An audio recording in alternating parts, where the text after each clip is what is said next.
झूठी कसम खाई और बलोचों को धोखे से नीचे बुला के पकड़ लिया। और यही पे जिन्ना को कलात का लीगल एडवाइजर बनाना ऐसा भारी पड़ा कि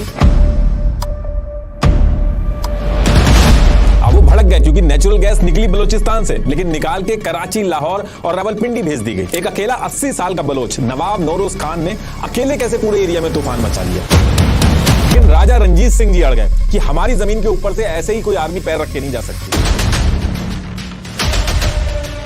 412 मिलियन टन का जो रिजर्व था वो निकला बलूचिस्तान में, लेकिन उसके प्रॉफिट का 50% चाइना उठा के ले गया और बलोचों के हाथ में उसका सिर्फ 2% प्रॉफिट लगा। पूरी दुनिया के अंदर एक बलौच कौम ही है जिनके लीडर्स अपने बच्चों के साथ आगे आके लड़ते हैं, महंगे होटलों में बैठ के फैसला नहीं लेते। न झुकदा न बिकदा, सिर्फ लड़दा। सीपैक नहीं, बलोचों दा हक चाहिदा।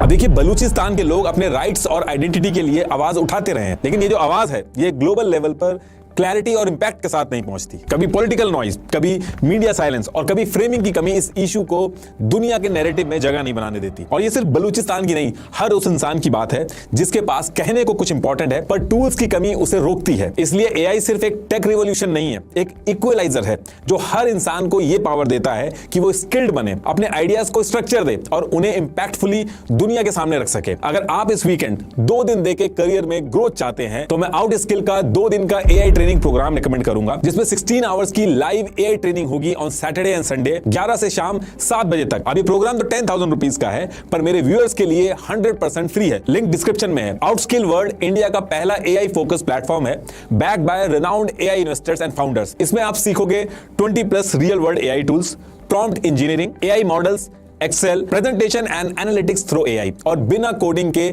एआई टूल्स बनाना। चाहे आप टेकी हो या non tech, sales, marketing, HR, finance, business या फाउंडर, ये सब के लिए है। ऑलरेडी 1 लाख लोग जुड़ चुके हैं, आप भी जुड़ सकते हैं। लिंक डिस्क्रिप्शन में है। फ्राइडे 7 PM का ऑन बोर्डिंग कॉल मिस ना करें। तो टॉपिक पे वापस आते हैं। देखिए, पाकिस्तान ने अपने टाइम पे बड़ी बड़ी क्राइसिस देखी, economy, military rule, political drama, सब कुछ। लेकिन अभी ये जो टाइम चल रहा है, इसमें सिचुएशन ऐसी हो गई है कि बात अब पाकिस्तान के सर्वाइवल तक पे आ चुकी है। अभी आप कोई भी न्यूज़पेपर उठाओ, पाकिस्तान के अंदर ये जो बलूचिस्तान वाली प्रॉब्लम है, सिर्फ इसके बारे में ही हर तरफ डिस्कशन हो रहा है। और जिस तरह से बलूचिस्तान खुद की आर्मी वगैरह बना रहा है, अभी आने वाले टाइम में आपको ये नाम और सुनने को मिलेगा। अब लेकिन क्वेश्चन ये है कि ऐसी क्या दिक्कत आ गई पाकिस्तान के अंदर कि ये जो पाकिस्तान का बलूचिस्तान प्रोविंस है, ये पाकिस्तान से अलग होकर अपना अलग देश बनाने की बात करने लगा। आए दिन ये लोग पाकिस्तान आर्मी के ऊपर हमले कर रहे हैं। अभी थोड़े दिन पहले ही आपने देखा होगा कि एक ट्रेन हैक कर ली थी और अपनी जान तक देने को रेडी हो गए हैं कि हम जान दे देंगे, लेकिन अब हम पाकिस्तान के साथ नहीं रह सकते। हमें जो धोखे से जोड़ा गया, अब हमें वापस अपना अलग देश बलूचिस्तान बनाना है। अब देखिए, बलूचिस्तान ये जो वर्ड है, भले ये न्यूज में अभी ज्यादा आ रहा है,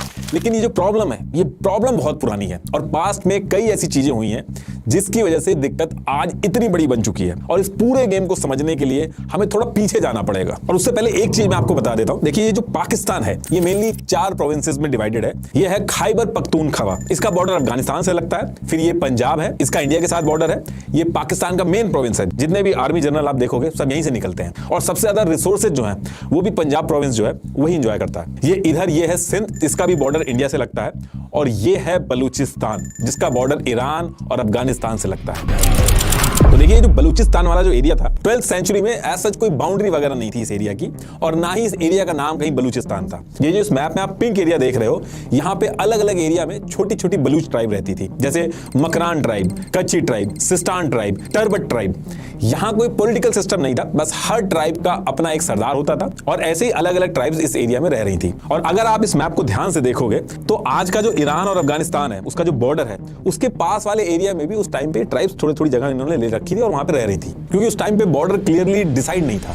अब होता क्या है कि जब ये ट्राइब्स इस एरिया में रह रही थी तो इनके बीच में एक मीर जलाल खान नाम का एक आदमी बहुत फेमस था। तो इसी पर्टिकुलर टाइम पे मीर जलाल ने कहा कि देखिए, हम अलग अलग जो रह रहे हैं उससे बेटर है कि हम साथ में मिलकर रहें, जिससे अगर कोई मुसीबत आए तो हम एकजुट होकर रहेंगे और एक दूसरे की मदद कर पाएंगे। तो मीर जलाल ने क्या किया, इस एरिया में 44 ट्राइब से जाके बात की और सबको इकट्ठा करके एक अलायंस बनाया। ये पहली बार था जब इस एरिया के अंदर ये ट्राइब्स एकजुट हुई। ये कोई नई कंट्री नहीं बनाई थी इन्होंने, बल्कि एक मॉडल सा बना लिया था जिसमें सब कुछ पहले की तरह ही चल रहा था। सरदार जैसे पहले अपनी अपनी ट्राइब्स को संभालते थे, वैसे ही संभाल रहे थे, बस बस फर्क इतना था कि 44 ट्राइब्स ने एक अलायंस बनाकर एकजुट होने का डिसीजन कर लिया था, जिसको मीर जलाल जो है वो लीड कर रहे थे। और यही जो अलायंस बनाने वाला जो डिसीजन था, यही इसी टाइम पे बलूचिस्तान बनाने की जो नींव थी, इसी टाइम पे रख दी गई थी। इसलिए आप देखोगे आज की डेट में भी लोग मीर जलाल खान को फाउंडिंग फादर मानते हैं बलूच कम्युनिटी का। इनकी इंपॉर्टेंस आप इससे समझ सकते हो कि मीर जलाल खान के जो बच्चे थे, जैसे रिंड, लशारी, कोराय, बीबी जाटो, आज की डेट में बलूचिस्तान में कई ऐसे एरिया हैं इनके बच्चों के नाम से पड़े हैं, जैसे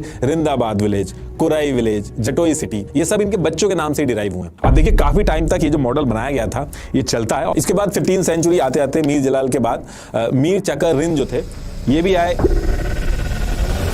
इन्होंने भी सेम चीज की, इसको और ऑर्गेनाइज किया और सारी ट्राइब्स को एकजुट रखा। और उस टाइम पे ये जो एरिया था, ये जो सेमी ऑर्गेनाइज स्ट्रक्चर में रह रहे थे, उस टाइम पे बलूचिस्तान नहीं बल्कि रिंड लशारी यूनियन नाम से लोग जानते थे इस एरिया को। अब होता क्या है कि ये ट्राइब मिलजुल के तो रह रही थी, लेकिन ईयर 1666 जब आया तो इधर ईरान में सफाविद अंपायर बहुत बड़ा बनता जा रहा था। वहीं दूसरी तरफ देखोगे तो आप मुगल अंपायर था। तो क्योंकि ये दोनों बड़े बड़े अंपायर जो थे वो अगल बगल ही थे, तो इससे जो बलूच ट्राइब्स थी जो बीच में यहाँ रह रही थी, उनके ऊपर टाइम टू टाइम बहुत ज्यादा प्रेशर रहता था। तो ये सारा जो प्रेशर इन पर डेवलप हो रहा था, इसको लेके इनको लगा कि इनको अपने आप को प्रोटेक्ट करने के लिए एक सिस्टम बनाने की जरूरत है। इन्होंने अपने आसपास के अंपायर्स को देखा कि वो कैसे काम कर रहे हैं, उन्हीं से इंस्पायर होकर खुद भी एक सेंट्रल अथॉरिटी बनाना स्टार्ट किया। जैसे बाकी एम्पायर्स काम कर रहे थे, कुछ उसी से मिलता जुलता स्ट्रक्चर बनाने का स्टार्ट किया। तो ये जो सारी ट्राइब्स इस एरिया में रह रही थी, इन्हीं सारी ट्राइब्स के बीच में एक और ट्राइब थी जिसका नाम था अहमदजाई ब्राहुआ ट्राइब। ये मैप में जो आप कलात नाम से जो एरिया देख रहे हो, इसी एरिया में ट्राइब थी।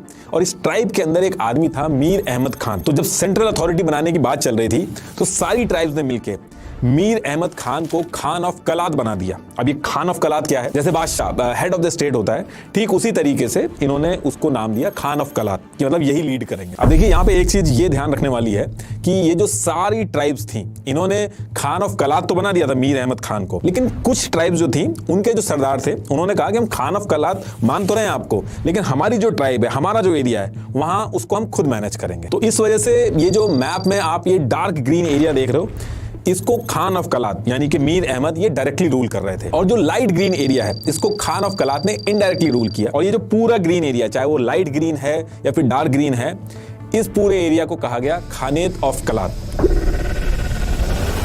आगे चल के यही खानेत ऑफ कलात बलूचिस्तान बनेगा। तो जब भी कलात स्टेट या खानेत ऑफ कलात की बात हो, तो आप समझ जाना कि इस पूरे जो लाइट और डार्क ग्रीन ये जो एरिया है पूरा, इसकी बात हो रही है। जब ये खानेत ऑफ कलात एक प्रॉपर सिस्टम बना, तो लॉ, ट्रेड, मिलिट्री सारा सेटअप बनाया गया। और फिर काफी टाइम तक ये सिस्टम चला। और फिर धीरे धीरे करके जब ईयर 1749 आया और मीर अहमद खान के बाद इनके पोते मीर नासिर खान ये बनते हैं खान ऑफ कलात। बलोच जो हैं वो इस टाइम को गोल्डन पीरियड मानते हैं।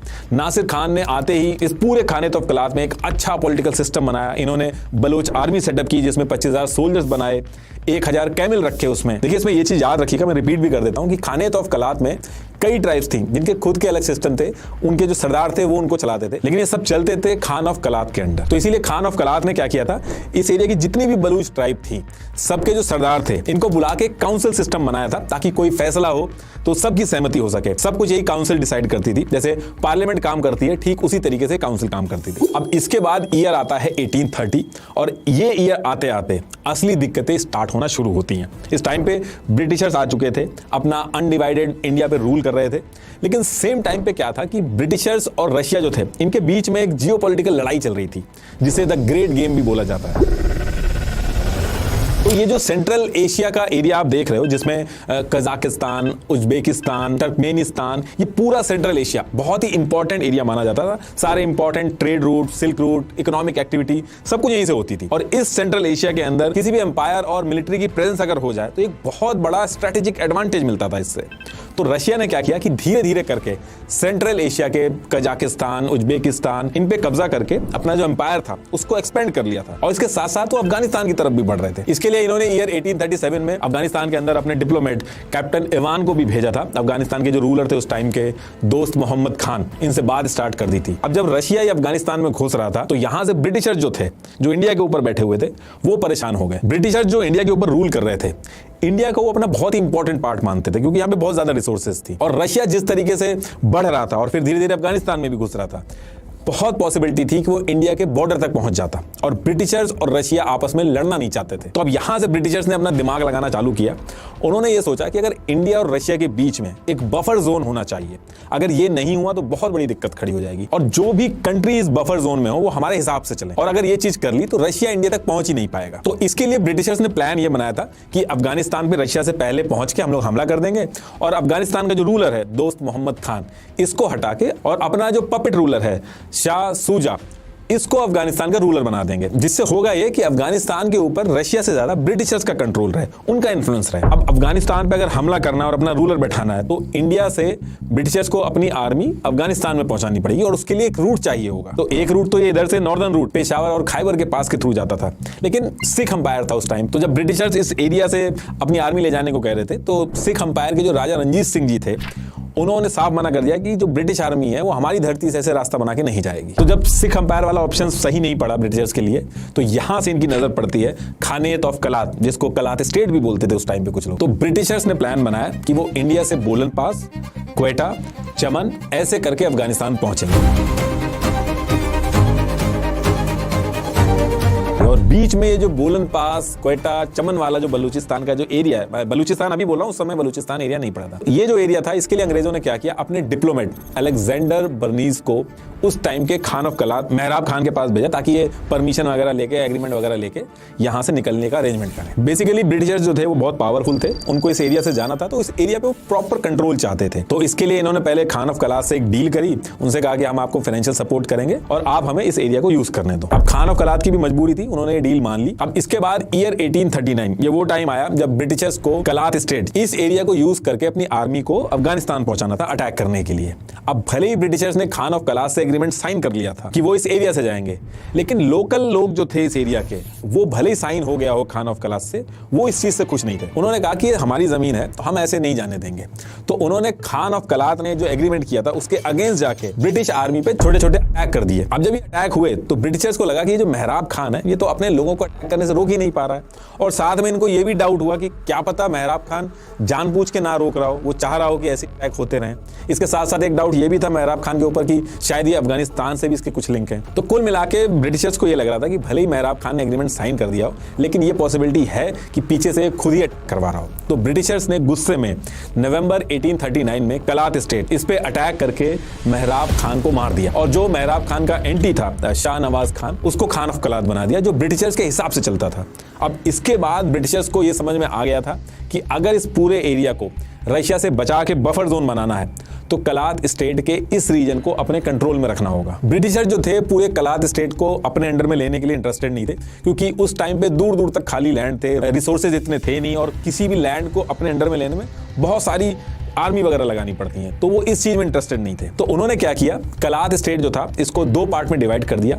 एक पार्ट ये रीजन था पिंक वाला, क्वेटा, बोलन पास, चमन, चगई, ये वाला एरिया। ये एरिया जो था ब्रिटिशर्स ने डायरेक्टली कंट्रोल किया अपनी मिलिट्री के दम पे, और बाकी जो एरिया था ये इनडायरेक्टली कंट्रोल किया, अपने हिसाब से चलाने वाले रूलर को वहां पे बैठा दिया और time to time financial support दिया ताकि अंदर का जो एरिया है वो भी कंट्रोल में रहे। लेकिन जिस तरीके से इंडिया को अपने अंडर कोलोनाइज किया था वैसे कलात स्टेट को ब्रिटिशर्स ने कभी भी नहीं किया था। तो ब्रिटिशर्स ने अफगानिस्तान पे भी हमले करके, बातचीत करके, अलग अलग टैक्टिक्स यूज करके वहां पे अपना इन्फ्लुएंस बनाया, और ईरान में भी ऐसे ही अपना इन्फ्लुएंस बढ़ाया। अंग्रेज जो रशिया और इंडिया के बीच में एक बफर जोन बनाना चाह रहे थे वो बहुत ही आसानी से इन्होंने बना लिया, और ये जो बफर जोन ये लोग बना रहे थे इसके चक्कर में कलात स्टेट के बॉर्डर की भी मार्किंग स्टार्ट कर दी थी, मतलब ऑफिशियली बॉर्डर बना के रजिस्टर करने शुरू कर दिए थे, क्योंकि पहले ऐसा कोई बॉर्डर नहीं होते थे, फ्रंटियर्स होते थे, दूर दूर तक ऐसी खाली एरिया पड़ा रहता था।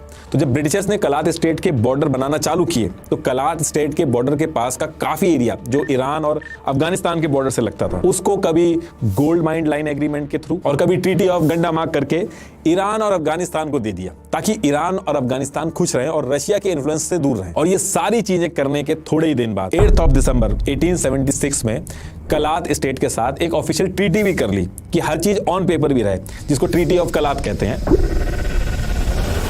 ये उसकी कुछ टर्म्स हैं। इस ट्रीटी का जो आर्टिकल 3 है वो बहुत इंपॉर्टेंट है, अभी आगे आएगा कि इस आर्टिकल की क्या इंपॉर्टेंस है। अब इसके बाद कलात स्टेट की फॉरेन पॉलिसी वगैरह ब्रिटिशर्स ने अपने अंडर में ले ली थी, और जो डेली बेसिस के इंटरनल मैटर थे वो खान ऑफ कलात को दे दिए थे कि इंटरनल मैटर तुम खुद संभालो। और फॉरेन पॉलिसी लेने के बाद रशिया का इस एरिया से पूरा कंट्रोल चला गया, और इसके बदले जो ब्रिटिशर्स थे उन्होंने कलात स्टेट को शुरू में 50,000 रुपए दिए साल के, और फिर इसको बढ़ा के 1 लाख रुपए कर दिए थे। अब देखिए यहां से एक बार फिर से मैप देख लीजिए। पिंक एरिया ब्रिटिशर्स ने मिलिट्री के दम पे अपने पास रखा था, ये ग्रीन एरिया में खान ऑफ कलात को इनडायरेक्टली रूल करने को दिया था। और फिर इसके बाद ईयर 1887 में ये जो पिंक एरिया था जो ब्रिटिशर्स के कंट्रोल में था, इसको भी ऑन पेपर अपने अंडर इनडायरेक्टली ले लिया, और लीज के थ्रू जब ऑन पेपर कराया गया तो इसका नाम रखा गया ब्रिटिश बलूचिस्तान।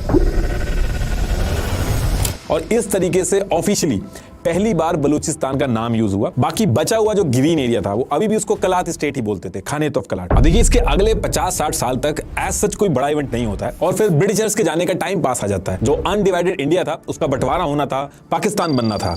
तो सेम टाइम पे जो खान ऑफ कलात थे, मीर अहमद यार खान, इन्होंने सोचा था कि अब जब अंग्रेज जा रहे हैं तो हमें ब्रिटिशर्स ने कॉलोनाइज तो किया नहीं था, तो हम तो अब एक इंडिपेंडेंट कंट्री बन जाएंगे। इस चीज को लेकर खान ऑफ कलात जो थे वो इसलिए भी कॉन्फिडेंट थे क्योंकि लीगली भी ये चीज वैलिड थी। सबसे पहली चीज ईयर 1876 में जो ब्रिटिश और कलात स्टेट के बीच में जो ऑफिशियल ट्रीटी हुई थी उसके आर्टिकल 3 के हिसाब से ब्रिटिशर्स ने ऑन पेपर ये चीज ऑफिशियली एक्सेप्ट की थी कि कलात स्टेट ब्रिटिशर्स का एरिया नहीं है बल्कि एक इंडिपेंडेंट स्टेट है। और जो एरिया ब्रिटिशर्स ने लिया है जिसे ये ब्रिटिश बलूचिस्तान बोलते हैं, वो भी एक एग्रीमेंट और लीज के तहत लिया था, यानी कि जैसे कोई किराए पर रहता है। इसके साथ साथ ईयर 1886 में ब्रिटिश एडमिनिस्ट्रेशन ने अपनी ऑफिशियल रिपोर्ट में ऑफिशियली ये चीज मेंशन की थी, खान ऑफ कलात को एक इंडिपेंडेंट रूलर जो कि एक ट्रीटी के थ्रू ब्रिटिशर्स के साथ कनेक्टेड है, ये चीज मेंशन की थी। और ईयर 1877 में दिल्ली इंपीरियल असेंबली में खान ऑफ कलात खुदादाद खान को एक इंडिपेंडेंट राजा की तरह बुलाया था। मतलब कि ब्रिटिशर्स खुद मानते थे कि कलात स्टेट एक इंडिपेंडेंट स्टेट है। तो लीगली ब्रिटिशर्स किसी भी स्टेज पे ये नहीं कह सकते थे कि कलात स्टेट जो है वो ब्रिटिशर्स के एम्पायर का पार्ट है, और अगर ऐसा कहते ब्रिटिशर्स तो इंटरनेशनली भी बहुत दिक्कतें होती हैं उनको। लेकिन अगर दूसरी तरफ कलात स्टेट अगर एक इंडिपेंडेंट कंट्री की तरह हो जाता तो ब्रिटिशर्स के साथ साथ यूएस को भी डर था कि कलात स्टेट काफी वीक है, कहीं ये ना हो जाए कि रशिया का इन्फ्लुएंस फिर से बढ़ जाए इस एरिया में। और ये जो एरिया था स्ट्रेटेजिकली बहुत ज्यादा इंपॉर्टेंट था, और अगर यही कलात स्टेट पाकिस्तान के साथ मिल जाता है तो पूरा एरिया स्ट्रांग होता है और रशिया का इन्फ्लुएंस नहीं बढ़ पाता, क्योंकि पाकिस्तान के ऊपर ब्रिटिशर्स का काफी अच्छा इन्फ्लुएंस था। तो ब्रिटिशर्स के लिए यह चीज बहुत इंपॉर्टेंट थी कि जो कलात स्टेट है वो इंडिपेंडेंट होने की बजाय पाकिस्तान के साथ मिले तो वो चीज ज्यादा फेवर करेगी। तो अब यहां से इस एक कॉम्प्लेक्स सिचुएशन से निपटने के लिए एक गेम स्टार्ट होता है जिसमें खान ऑफ कलात जो है वो फंस जाते हैं। होता क्या है कि अनडिवाइडेड इंडिया से जब ब्रिटिशर जा रहे थे तो इस अनडिवाइडेड इंडिया के ऊपर इंडिया और पाकिस्तान यानी कि जिन्ना की मुस्लिम लीग और नेहरू जी की कांग्रेस दो कंसर्न पार्टी थी क्लेम करने के लिए। इन दोनों पार्टियों को आपस में बात करके फैसला लेना था कि किसके पास कितना पार्ट जाएगा इस अनडिवाइडेड इंडिया का। लेकिन अगर लीगली ये प्रूव हो जाता है कि जो एक कलात स्टेट है ये ब्रिटिश एम्पायर का हिस्सा नहीं है, ये तो सिर्फ एक लीज के थ्रू कुछ टाइम के लिए ब्रिटिश एम्पायर ने लिया था, जिसके लिए अंग्रेज जो थे वो एनुअली पैसा भी देते थे। तो अंग्रेजों के जाने के बाद ये जो कलात स्टेट था इसके ऊपर इंडिया और पाकिस्तान का क्लेम खत्म हो जाता, और पाकिस्तान ने यही डिसाइड किया था कि कैसे भी अंग्रेजों के जाने से पहले ये जो कलात स्टेट है ये एक इंडिपेंडेंट स्टेट साबित हो जाए, क्योंकि जैसे ही कलात स्टेट जो है वो एक इंडिपेंडेंट स्टेट साबित होगा तो जो इंडिया का क्लेम है वो खत्म हो जाएगा कलात स्टेट के ऊपर से, और बाद में पाकिस्तान जब चाहेगा वो कलात स्टेट को अपने अंडर में ले लेगा। अब आपका क्वेश्चन ये होगा कि पाकिस्तान इतना ज्यादा श्योर कैसे था कि अंग्रेजों के जाने के बाद कलात स्टेट उसको वो अपने साथ जोड़ लेगा। तो देखिए ये जो ब्रिटिश बलूचिस्तान वाला एरिया था जो अंग्रेजों ने लीज पे लिया था, ये अंग्रेजों के जाने के बाद एज इट इज लीज जो थी वो पाकिस्तान के साथ चली जाती। ये ब्रिटिशर्स ने पहले ही बोल दिया था, क्योंकि एक तो मुस्लिम पॉपुलेशन मेजोरिटी में थी यहाँ पे, दूसरा इंडिया से इसका बॉर्डर नहीं लगता था। तो ये पिंक वाला जो ब्रिटिश बलूचिस्तान वाला एरिया था ये अंग्रेजों के जाने के बाद जो लीज चल रही थी उस लीज को as it is Pakistan continue करता। जो आप लाइट ग्रीन वाला एरिया देख रहे हैं जिसके सरदार कलात स्टेट से जुड़े थे लेकिन अलग अलग अपने अपने रीजन खुद चलाते थे, और ये जो सरदार थे इनसे जिन्ना ने अच्छी बॉन्डिंग कर ली थी। जिन्ना ने कहीं ना कहीं ये जो सरदार थे इनको कन्विंस कर लिया था कि अंग्रेजों के जाने के बाद पाकिस्तान एक इस्लामिक देश बनेगा, और अगर आप पाकिस्तान के साथ जुड़ोगे तो पहली चीज तो आपको अपनी ऑटोनॉमी मिलेगी, बाकी आपकी आइडेंटिटी और कल्चर जो है वो पाकिस्तान के साथ जुड़ के ज्यादा सही से चलेगी। और सरदार जो थे वो कहीं ना कहीं इन्फ्लुएंस हो रहे थे जिन्ना की इस बात से, क्योंकि कलात स्टेट जो था था, ये जो डार्क ग्रीन वाला जो एरिया है, इनके जो लीडर थे वो आजादी के बाद कलात स्टेट को एक सेकुलर देश बनाने की बातें कर रहे थे। तो इन सब चीजों से जिन्ना को यकीन था कि एक बार इसको इंडिया के इन्फ्लुएंस से लीगली दूर कर दो, उसके बाद जो कलात स्टेट होगा उसको अपने अंडर बड़े आराम से ले लिया जाएगा। और क्योंकि पाकिस्तान की ये चीज ब्रिटिशर्स को भी सूट कर रही थी, तो ब्रिटिशर्स भी इनडायरेक्टली कहीं ना कहीं इसके फेवर में थे। तो इसके बाद जिन्ना ने क्या किया, खान ऑफ कलात की जो बात थी कि एक इंडिपेंडेंट देश की तरह इसको होना चाहिए जब अंग्रेज चले जाए, इसको सपोर्ट किया। जिन्ना ने कहा कि कलात स्टेट जो है उसका ब्रिटिशर्स से कोई लिंक नहीं है, उन्होंने बस एक लीज और ट्रीटी कर रखी है, इसलिए कलात स्टेट को एक इंडिपेंडेंट कंट्री होना चाहिए। अब जिन्ना की इस चीज को सुन के खान ऑफ कलात जो थे वो बहुत खुश होते हैं कि ये अकेला आदमी है जो मेरे को सपोर्ट कर रहा है। अब जिन्ना जो थे वो लॉयर भी थे, तो खान ऑफ कलात मीर अहमद यार खान ने ईयर 1946 में जिन्ना को पूरे कलात स्टेट का एक लीगल एडवाइजर बना दिया। खान ऑफ कलात ने जिन्ना को यह रिस्पॉन्सिबिलिटी दी कि कलात स्टेट को एज एन इंडिपेंडेंट स्टेट होना चाहिए, इस केस को अंग्रेजों के सामने आप रिप्रेजेंट करोगे। और जैसे ही जिन्ना को लीगल एडवाइजर बनाया गया, तो जिन्ना ने मार्च 1946 को एक मेमोरेंडम बनाया जिसमें सारी चीजें मेंशन करी उन्होंने कि कलात स्टेट ब्रिटिशर्स के साथ ट्रीटी और लीज एग्रीमेंट के साथ जुड़ा है, और रेफरेंस भी ऐड किए पूरी ट्रीटी के। और इस मेमोरेंडम में डिमांड करी गई कि ब्रिटिशर्स जब जाए तो कलात स्टेट जो है वो एक इंडिपेंडेंट स्टेट होना चाहिए। और ये सारा कुछ बना के ब्रिटिशर्स के जो कैबिनेट मिशन था उसको ये सबमिट कर दिया गया। और जब ये मेमोरेंडम सबमिट हुआ तो ये डिस्कशन स्टार्ट हो गया कि ये जो कलात स्टेट है ये ब्रिटिशर्स के जाने के बाद इंडिपेंडेंट रहेगा। और फिर इसके बाद ब्रिटिशर्स ने जो सोचा था कि ब्रिटिश बलूचिस्तान वाला जो एरिया है जो लीज पे ले रखा था खान ऑफ कलात से, उसको जाते टाइम पाकिस्तान को देंगे, तो उसके लिए भी ब्रिटिशर्स ने काम स्टार्ट कर दिया। ब्रिटिशर्स ने क्या किया, 29 जून 1947 को इस एरिया की सासी जिरगा ट्राइब थी, जो कि ये कोई इलेक्टेड बॉडी नहीं थी, लेकिन ब्रिटिशर्स ने इनको अपॉइंट कर रखा था अलग अलग काम के लिए, तो कहीं ना कहीं ये लोग ब्रिटिशर्स के लॉयल थे, इनके हिसाब से चलते थे। इनको बुलाया और इस एरिया के जो ब्रिटिश बलूचिस्तान वाला एरिया था, यानी कि क्वेटा वाला जो एरिया था, इसके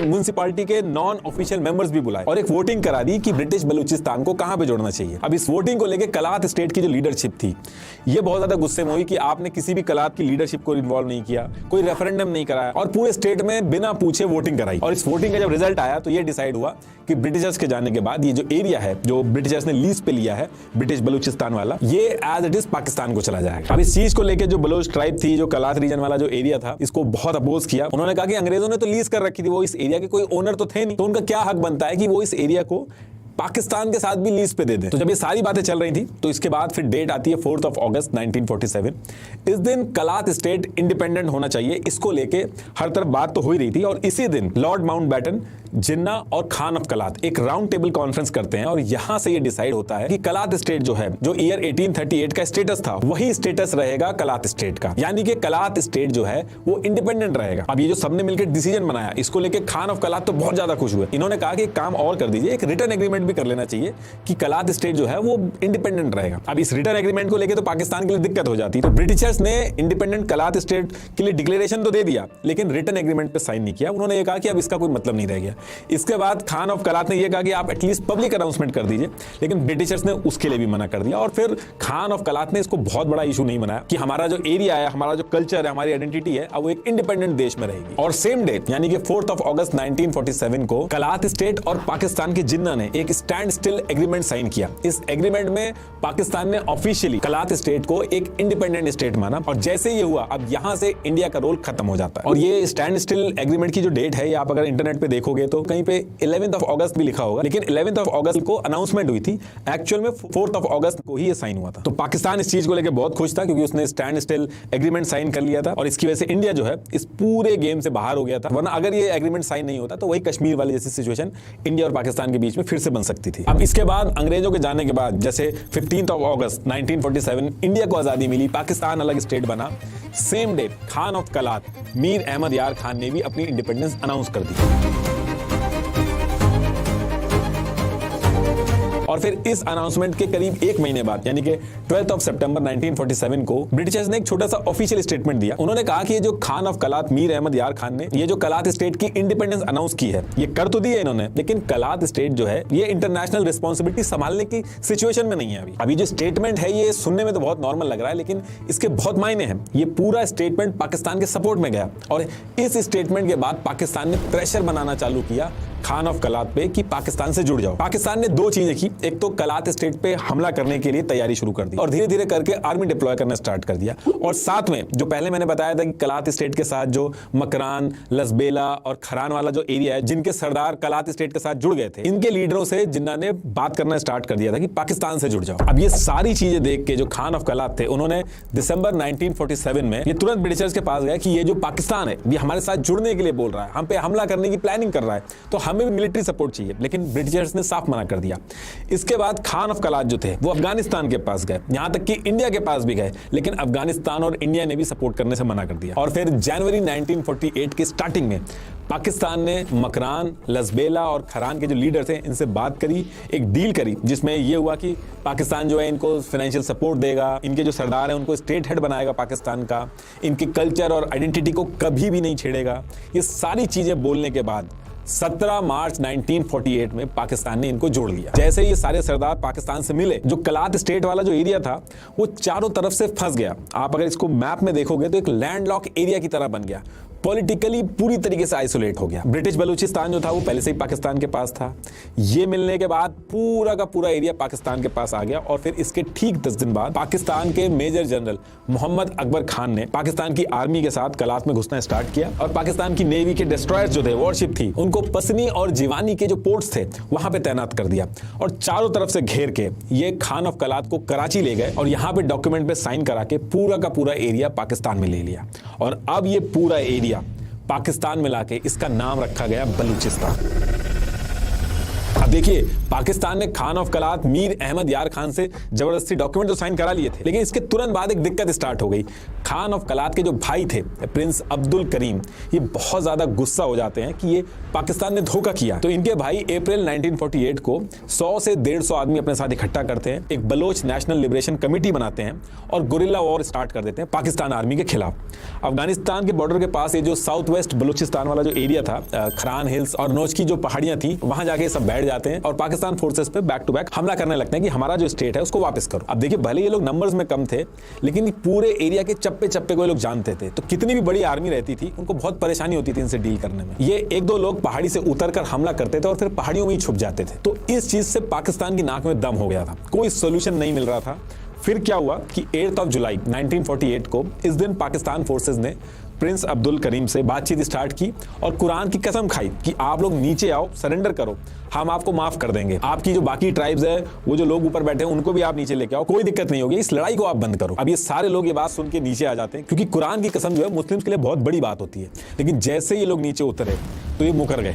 इन सब को पकड़ के इन्होंने क्वेटा और माश की जो जेल थी उसमें डाल दिया और फिर 10 दिसंबर 1948 को 10 साल की सजा दे दी इनको। जो आम बलोच है इस इंसिडेंट को अपने लिए एक बहुत बड़ा धोखा मानता है कि कुरान की कसम ऐसे कैसे इन्होंने झूठी खा ली। अब जैसे जैसे इस मुसीबत से पीछा छूटा पाकिस्तान का, तो 14 अक्टूबर 1955 को दूसरी मुसीबत खड़ी हो गई। हुआ क्या कि उस टाइम पे पाकिस्तान दो पार्ट में डिवाइडेड था, एक ईस्ट पाकिस्तान यानी कि आज का बांग्लादेश, दूसरा वेस्ट पाकिस्तान। वेस्ट पाकिस्तान के अंदर 4 प्रोविंस थे, Sindh province, NWFP province, Punjab province और बलूचिस्तान प्रोविंस। तो पाकिस्तान 1 यूनिट पॉलिसी के थ्रू ये जो वेस्ट पाकिस्तान था, इसके जो 4 प्रोविंस थे, इनको मिला के एक अकेली वेस्ट पाकिस्तान की आइडेंटिटी रखना चाहता था और पाकिस्तान ने इस 1 यूनिट पॉलिसी को इंप्लीमेंट भी कर दिया। कहने का मतलब है कि ये अलग अलग प्रोविंस जिनकी अपनी अलग अलग अथॉरिटी, आइडेंटिटी थी, वो सब एक सेंट्रल अथॉरिटी से चलेगी। और ये जो सेंट्रल अथॉरिटी थे, इसमें ज्यादातर पंजाब प्रोविंस जो था उसके लीडर थे। अब ये जो 1 यूनिट सिस्टम का आइडिया था, ये डायरेक्ट थ्रेट था बलूचिस्तान के लिए।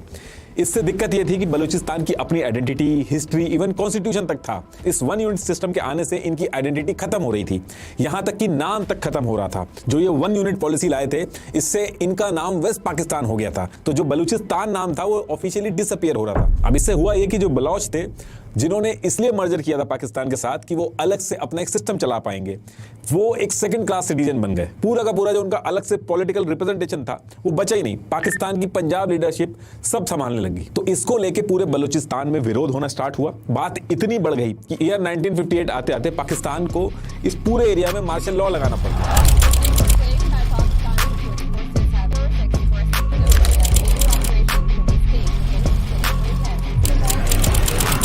मार्शल लॉ लगने की वजह से जो बलूचिस्तान के जो लोग थे उनके राइट्स भी चले गए। अब हुआ क्या कि बलूचिस्तान के जालावान रीजन में एक जहरी ट्राइब थी, उसमें एक 80 साल का आदमी नवाब नूरुज खान ये रहते थे और ये अड़ गए, पूरी पाकिस्तान फोर्स के अगेंस्ट में खड़े हो गए। और नवाब नूरुज खान को देख के जो आसपास के जो यंग बलोच थे वो भी इनके साथ लड़ने आ गए। अच्छा, बलोचों की एक खासियत है और जो कि पूरे दुनिया में मशहूर है, इवन आज की डेट में भी अगर आप देखोगे, जब भी कोई रिवॉल्ट होता है, कुछ भी होता है, तो रिवॉल्ट करने के लिए जो लीडरशिप होती है वो खुद नहीं लड़ती, ना ही अपने बच्चों को भेजती है, ना ही अपने फैमिली मेंबर्स को भेजती है। एक्चुअल में गरीब लोग लड़ने जाते हैं, लेकिन बलोच जो हैं इनके लीडर हमेशा आगे जाके लड़ते हैं, खुद लड़ते हैं, अपने बच्चे और अपनी फैमिली को भी आगे चल के लड़वाते हैं। तो नवाब नूरुज खान जो थे, तो इन्होंने भी अपनी पूरी फैमिली के साथ ही रिवॉल्ट शुरू किया। तो ऐसे करके इनके साथ 140 लोग मिल गए थे, पाकिस्तान के खिलाफ आर्म स्ट्रगल शुरू कर दी थी इन्होंने। इन लोगों ने क्या किया था, कोए मुरत के पहाड़ थे, जलावान रीजन के जो जहरी हिल्स थे, उनमें जाके बैठ गए थे और उसी तरीके से जैसे गुरिल्ला वॉरफेयर बलोच अभी तक करते आए थे, उसी की तरह नीचे आके पाकिस्तान फोर्सेस पे हमला करते थे। तो इनके साथ भी वही चीज हुई, पाकिस्तान फोर्सेस जो थी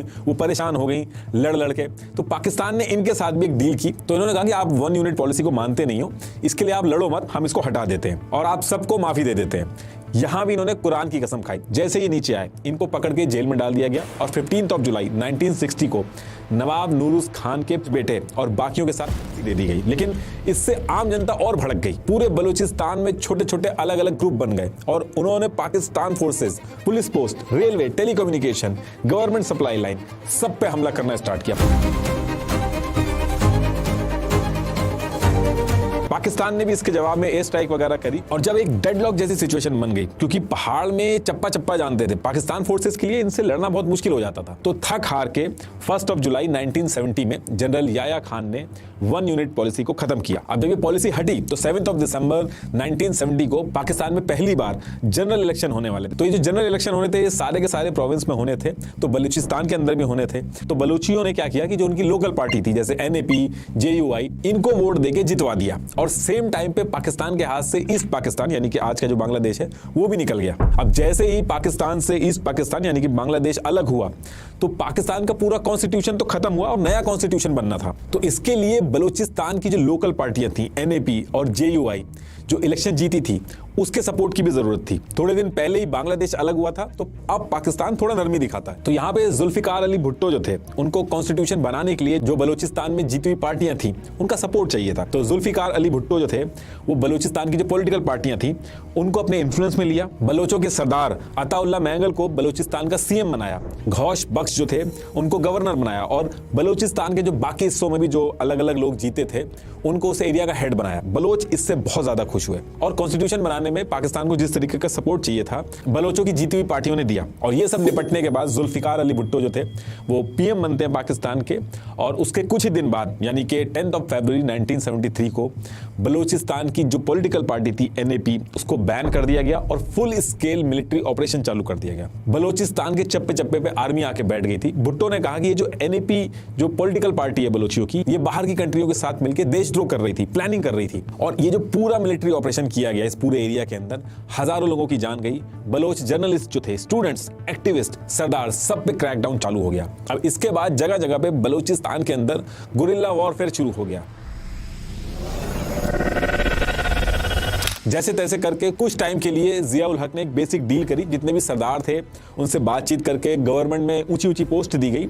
तो काफी टाइम तक ये चीज सही रही, लेकिन ईयर 2000 आते आते फिर से बलोचों ने एक स्ट्रॉन्ग आर्मी सेटअप किया, बलूचिस्तान लिबरेशन आर्मी, BLA।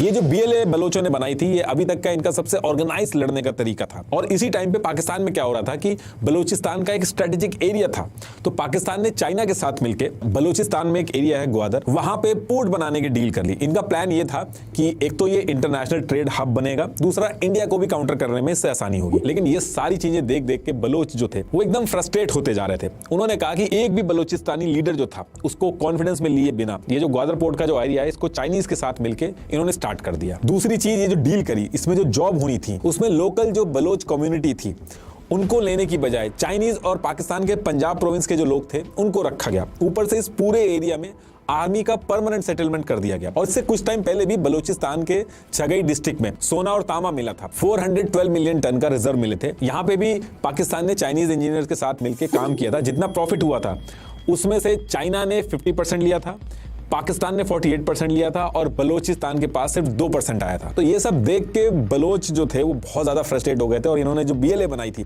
उसने बैक टू बैक हमले किए। ग्वादर पोर्ट पे वहां के जो वर्कर काम कर रहे थे, वहां का जो इंफ्रास्ट्रक्चर था, गैस पाइपलाइन और जो चाइनीज वर्कर थे, सब पे हमला किया। फिर आगे चल के CPEC भी शुरू किया गया। इसमें पाकिस्तान ने चाइनीज के साथ मिलकर इसमें $60 बिलियन की इन्वेस्टमेंट की थी। प्लान ये था कि चाइना के काशगार से बलूचिस्तान के ग्वादर पोर्ट तक roads, railway, energy pipeline, fibre optics, special economic zone, ये सारी चीजें स्टार्ट कर दी। और इसमें कहा गया कि बलूचिस्तान जो है अब वो दुबई बन जाएगा। लेकिन यहां भी वही सेम प्रॉब्लम थी। यहां पे भी जो बलोच थे उनको इग्नोर किया गया। पहले तो कम पैसों में जो लोकल बलोच थे उनसे जमीन ली गई। लोकल लोगों को नौकरी देने की बजाय चाइनीज रखे गए। पाकिस्तान के पंजाब प्रोविंस से लोग आए। परमानेंट आर्मी रखी गई। फिशरमैन को हटा दिया गया। उनका जो रोजगार था वो भी सब चला गया। तो ये जो पूरा ग्वादर पोर्ट, CPEC और ये सारा सिस्टम जो चल रहा था, BLA जो था उसने CPEC पे इतना नुकसान किया कि आने वाले कई सालों तक बलूचिस्तान में इतने चाइनीज मारे। हाल ये हो गया था कि चाइना ने खुद आके कह दिया कि अगर हमें CPEC पूरा करना है तो हमें अपनी ही आर्मी भेजनी होगी। अब 2018 तक लड़ते लड़ते बलोच जो थे उनको एक चीज समझ में आ गई थी कि ये जो अलग अलग ग्रुप बना के हम अलग अलग अपने अपने इंटरेस्ट के लिए लड़ रहे हैं, गुरिल्ला वॉरफेयर कर रहे हैं, इससे हमारा ही नुकसान है। हमें एक होना चाहिए, क्योंकि हम एक अलग देश की मांग कर रहे हैं तो हमें एक होना चाहिए। हमारी अलग से एक आर्मी होनी चाहिए, तभी हम पाकिस्तान को हरा के बलूचिस्तान को अलग कर पाएंगे। तो इन्होंने क्या किया, BRAS, बलोच राजी अजोई संगात, इस नाम से एक स्ट्रक्चर बनाया। बेसिकली जितने भी बलूचिस्तान के फाइटर थे, लड़ाकू ग्रुप थे, छोटे छोटे लोग जो अलग ग्रुप बना के पाकिस्तान पे हमला कर रहे थे, इन सब को इकट्ठा करके एक कोऑर्डिनेटेड तरीके से हाई प्रोफाइल हमले किए, जिससे काफी डैमेज हुआ। सारा CPEC का जो प्रोजेक्ट था, इन्होंने इस पूरे हमले में चाइनीज मार मार के होल्ड पे डाल दिया। और अभी ये जो इसी साल 2025 आते आते इन लोगों ने ये BRAS बनाने के बाद हमले की फ्रीक्वेंसी और ज्यादा बढ़ा दी है। इस साल इन्होंने ये जो BRAS है, इन्होंने बलोच नेशनल आर्मी BNA बनाई है। ये अपने आप को एक देश मान के एक आर्मी की तरह पाकिस्तान से लड़ रही है। इस BNA ने बहुत ही डैमेज किया है। टोटल 72 कोऑर्डिनेटेड हमले किए पाकिस्तान फोर्सेस पे, जिसकी वजह से अब ऐसा नहीं लग रहा कि कोई छोटा मोटा गुरिल्ला वॉरफेयर हो रहा है। ऐसा लग रहा है कि दो देशों की आर्मी आमने सामने लड़ रही है। अभी थोड़े दिन पहले ही 11 मार्च 2025 को क्वेटा से पेशावर जफर एक्सप्रेस ट्रेन जा रही थी। 450 लोग थे। जैसी ट्रेन जो थी वो बोलन पास के पास पहुंचती, इन्होंने रेलवे ट्रैक पे 8 kg IED बॉम्ब लगा रखे थे और ब्लास्ट होते ही ट्रेन ट्रैक से उतर गई। जैसे ही ट्रेन उतरी, BLA के फाइटर ने पूरी ट्रेन पे कब्जा कर लिया। औरतें, बच्चे और जो बलोच कम्युनिटी थी उनको छोड़ दिया, लेकिन बाकियों को बंदी बनाकर पूरी ट्रेन पे कब्जा कर लिया। अब जब ये इंसिडेंट हुआ तो पाकिस्तान ने कहा कि 48 आवर्स में हमारे पॉलिटिकल प्रिजनर जो हैं उनको छोड़ना चाहिए। लेकिन जब नहीं छोड़े गए तो फिर पाकिस्तान ने ऑपरेशन लॉन्च किया। काफी टाइम तक ऑपरेशन चला। फिर पाकिस्तान ने कहा कि इस ऑपरेशन में 64 लोगों की जान गई है। BLA ने कहा कि इन्होंने पाकिस्तान के 50 से ज्यादा आर्मी ऑफिसर मार दिए। अब इस हमले के बाद से हालत बहुत ज्यादा खराब हो गई इस रीजन में। इस पूरे रीजन के अंदर सिक्योरिटी बढ़ा दी गई है। पाकिस्तान ने आर्मी की प्रेजेंस बढ़ा दी है। पूरे इलाके के अंदर ड्रोन उड़ रहे हैं। और इस समय पाकिस्तान के लिए सबसे बड़ी मुसीबत ये आके खड़ी हो गई है कि उनको समझ में नहीं आ रहा है कि बलोचों से हथियारों से लड़ाई की जाए, ऐसे करके रोका जाए, या इनसे पॉलिटिकल डायलॉग्स किए जाए। और इसके साथ साथ इसमें कई और इक्वेशन भी चल रही हैं। बलूचिस्तान की जो स्ट्रेटेजिक लोकेशन है वो बहुत इंपॉर्टेंट है। इसका बॉर्डर ईरान और अफगानिस्तान से लगता है। इसमें फॉरेन प्लेयर्स भी आ चुके हैं जो बलूचिस्तान को सपोर्ट कर रहे हैं। इंडिया पाकिस्तान तो ऑलरेडी एक दूसरे के खून के प्यासे है, लेकिन USA का भी नाम आ रहा है इसमें कि ईरान और अफगानिस्तान को काउंटर करने के लिए बलूचिस्तान US के लिए एक बहुत ही इंपॉर्टेंट प्लेयर बन जाएगा अगर वो पाकिस्तान से अलग हो जाता। अब देखिए अभी आगे क्या होगा ये तो टाइम ही बताएगा, लेकिन पाकिस्तान इस पर्टिकुलर टाइम पे बलोचों से जितना ज्यादा हुआ उतना कभी नहीं हुआ। लास्ट में एक बार फिर से आपको बता दूं कि आउट स्किल का 2 दिन का AI मास्टर प्रोग्राम जरूर करिए। लिंक मैंने आपको डिस्क्रिप्शन में दे दिया है। Thank you.